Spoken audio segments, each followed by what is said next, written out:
En esta segunda parte de nuestro video sobre qué es la literatura de Jonathan Kuller, nos vamos a ocupar de los tres últimos puntos de nuestra hoja de ruta. Así que vamos a empezar entonces con la cuestión de los efectos de la teoría.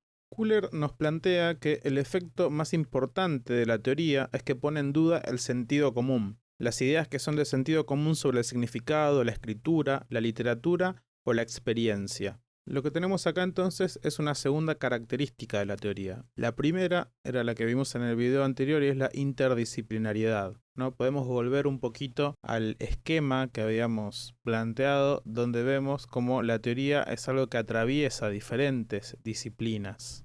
Entonces, obviamente que en este esquema a nosotros no nos interesa por igual el papel de la teoría en la filosofía o en la sociología o en el psicoanálisis, sino el papel específico de la teoría en los estudios literarios. Y ahí es como tendríamos que decir que la teoría sirve para poner en cuestión, para criticar muchos lugares comunes, muchas ideas del sentido común que tenemos acerca de la literatura y de cómo funciona esa cosa que llamamos literatura. Por eso es que justamente Kuller nos dice, ¿no?, que los estudios literarios han prestado atención a escritos ajenos al ámbito literario, cuyos análisis del lenguaje, la mente, la historia o la cultura ofrecían explicaciones nuevas y convincentes, es decir, explicaciones que servían para cuestionar ideas ya asentadas, ya establecidas, ya naturalizadas sobre la literatura y su funcionamiento. Kuller plantea entonces algunas preguntas que vale la pena hacerse sobre algunas cuestiones que damos como por sentadas cuando pensamos en la literatura. Por ejemplo, preguntas como ¿qué es el significado? ¿Qué es un autor? ¿Qué es leer? ¿Qué es el yo o el sujeto que escribe, el que lee, el que actúa? ¿Qué relación hay entre los textos y las circunstancias en que se producen? Son todas preguntas que si las pensamos seguramente tenemos una respuesta para dar, o puede ocurrírsenos una respuesta, pero esa respuesta justamente va a ser una respuesta de sentido común. De hecho tenemos muchísimas ideas de sentido común sobre la literatura. Fíjense, acá tenemos algunas ideas del sentido común sobre la literatura. Los autores y autoras de literatura expresan sus sentimientos e ideas. El significado de un texto literario es lo que el autor o autora quiso decir. Un texto literario es bueno cuando logra reflejar la realidad. Un texto literario tiene que embellecer el lenguaje. Todas estas y otras más que podríamos ir con esta lista, son ideas que más o menos todas y todos tenemos en la cabeza simplemente por pertenecer a una cultura donde la literatura tiene su lugar y entonces circulan ciertos discursos, ciertas ideas naturalizadas, establecidas sobre lo que es la literatura y sobre cómo funciona. Bueno, justamente hacia esas ideas, contra esas ideas, es que la teoría empieza a funcionar, para ponerlas en cuestión. Porque justamente lo que pasa con estas ideas es que las tenemos tan naturalizadas, tan incorporadas a nuestro sentido común, que muy rara vez nos sentamos a pensar sobre si realmente es así como funcionan las cosas.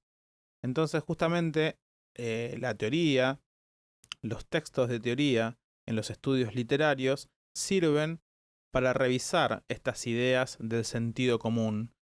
Y para darnos un ejemplo de este papel que juega la teoría como cuestionadora del sentido común, es que Kuller apela al análisis que hace Michel Foucault de la sexualidad, del sexo y de la sexualidad. Y esto es interesante porque justamente si ustedes buscan información sobre Foucault, por ejemplo, no sé, simplemente en Wikipedia, van a ver que Foucault fue sociólogo o se lo caracteriza como sociólogo, como filósofo, como historiador, como psicólogo, pero de estudioso de la literatura, nada. Es decir, Foucault no fue un teórico de la literatura. Y sin embargo, como plantea acá en esta cita Kuller, en su análisis, Foucault no habla en ningún caso de literatura, pero su teoría ha demostrado ser muy interesante para los estudiosos de la literatura. Porque lo que pasa con Foucault es análogo, digamos, a el ejemplo que habíamos dado en la primera parte de esta clase respecto a Saussure. La historia de la sexualidad, que es el texto al que está haciendo referencia Kuller cuando plantea los análisis de Foucault sobre el sexo y la sexualidad, es un texto que tuvo una tremenda influencia en muchísimos campos, del mismo modo que el curso de lingüística general de Saussure también había tenido influencia en muchísimos campos disciplinares de las ciencias humanas. No me voy a detener así muy extensamente en la síntesis que hace Kuller de las ideas de Foucault acerca de la sexualidad, pero sí fíjense que podemos decir que justamente lo que hace Foucault es revisar algunas ideas del sentido común sobre el sexo, ¿no? Sobre el sexo y la sexualidad.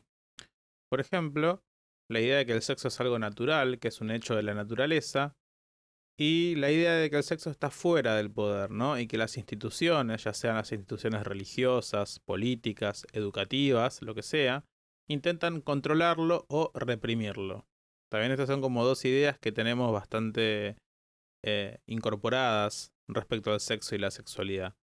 Y justamente lo que hace Foucault es mostrar cómo el sexo justamente no es un hecho natural, sino que es la idea misma de sexo, es un producto de prácticas discursivas. Entonces, contrariamente a lo que podemos pensar de que el sexo es algo que, el sexo y la sexualidad, ¿no? Son algo que están ahí en la naturaleza y que simplemente los seres humanos se dedican a hablar sobre eso, ¿no? A investigarlo, a tratar de conocerlo. En realidad, el sexo y la sexualidad no son nada que esté dado en la naturaleza, sino que justamente son todo lo contrario. Son un producto cultural, un producto de ciertas prácticas discursivas, de ciertos discursos que dieron forma a este concepto que nosotros tenemos actualmente de sexo y de sexualidad. Prácticas discursivas que tienen que ver con el ámbito jurídico, el ámbito de la medicina y también con el ámbito de la literatura. Entonces, estos discursos médicos, discursos jurídicos y también los discursos literarios son los que fueron dando forma al concepto que hoy en día tenemos de lo que es el sexo y de la sexualidad. Entonces ahí es donde Kuller nos muestra que está el interés de Foucault, por ejemplo, para los estudios literarios, porque justamente lo que les decía, dentro de esas prácticas discursivas que dieron forma al concepto que tenemos hoy en día de sexo y de sexualidad, está el discurso literario también.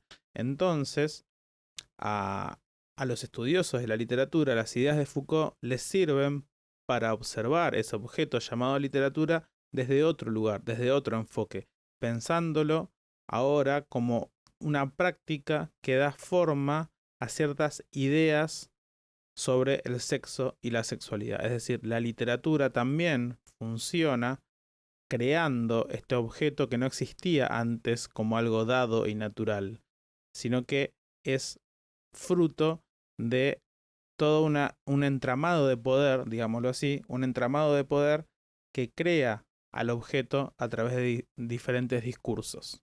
Obviamente estas ideas de Foucault son muy interesantes, son muy, digamos, estimulantes para los estudios literarios, porque justamente lo que hace Foucault es darle una gran importancia al lenguaje como creador de realidades. Es decir, en general nosotros pensamos que el lenguaje sirve para describir la realidad, es decir, usamos el lenguaje para hablar de las cosas que ya están ahí en el mundo. Y Foucault lo que nos muestra en su análisis es que en realidad los discursos, es decir, el lenguaje, lo que hace es crear realidades que antes no existían. Por ejemplo, la sexualidad. Entonces, para los estudios literarios, eso es muy, como les decía, estimulante, porque le da otro lugar a la literatura. Ya la literatura no es simplemente ese discurso que se dedica a reflejar una determinada realidad a través de la escritura, sino que es un discurso que también crea realidades. Para terminar entonces, nos vamos a remitir simplemente a la síntesis que hace el propio Kuller de los 4 rasgos con los que él caracteriza a la teoría. Entonces, la teoría es, en primer lugar, interdisciplinaria. Es decir, para que un texto sea considerado teoría, tiene que causar efectos fuera de la disciplina, del campo disciplinar donde ese texto fue generado. Esto lo vimos muy claramente entonces con los ejemplos de Saussure y de Foucault, y podríamos agregar el mismo ejemplo que el otro ejemplo que da Kuller, que es el de Derrida, que nosotros no nos detuvimos ahí para no ser demasiado extenso este video. En segundo lugar, es analítica y especulativa la teoría. Intenta averiguar qué se implica en lo que llamamos sexo, lenguaje, escritura, significado o sujeto, es decir, analiza nociones muy básicas respecto a nuestra experiencia cultural, digamos, ¿no? Cultural y social. Nociones como sexo, como lenguaje, como escritura, como significado o como sujeto, son nociones tan básicas que en general no pensamos en qué implican esas nociones. Y la teoría se ocupa justamente de pensarlas, de problematizarlas. En tercer lugar, la teoría critica las nociones de sentido común y todos esos conceptos que nosotros consideramos como naturales, como por ejemplo vimos en el caso de Foucault, el concepto de sexo y de sexualidad. Y por último, la teoría es reflexión, es pensamiento sobre el pensamiento, es un análisis de las categorías que utilizamos para dar sentido a las cosas en literatura y en el resto de las prácticas discursivas. Es decir, fíjense que hacer teoría implica pensar sobre la manera en que pensamos. Parece un trabalenguas, pero es así, es pensamiento sobre el pensamiento, es volver a revisar esas nociones muy elementales que usamos para pensar, pero son nociones sobre las que nunca pensamos. Es decir, muchas veces, por ejemplo, la noción de autor la usamos para hablar de literatura, pero nunca pensamos en realidad qué significa ser un autor o qué significa ese concepto, cómo se construyó y qué implica pensar la literatura desde una noción de autor. Bueno, hasta acá llegamos entonces con esta pequeña clase sobre el texto de Kuller. Espero que les haya servido para aclararles algunas cuestiones. Es un texto bastante amigable de todos modos, pero tratamos en este video de centrarnos en los aspectos que son más importantes de lo que intenta hacer Kuller, que es explicarnos de qué hablamos cuando hablamos de teoría en los estudios literarios.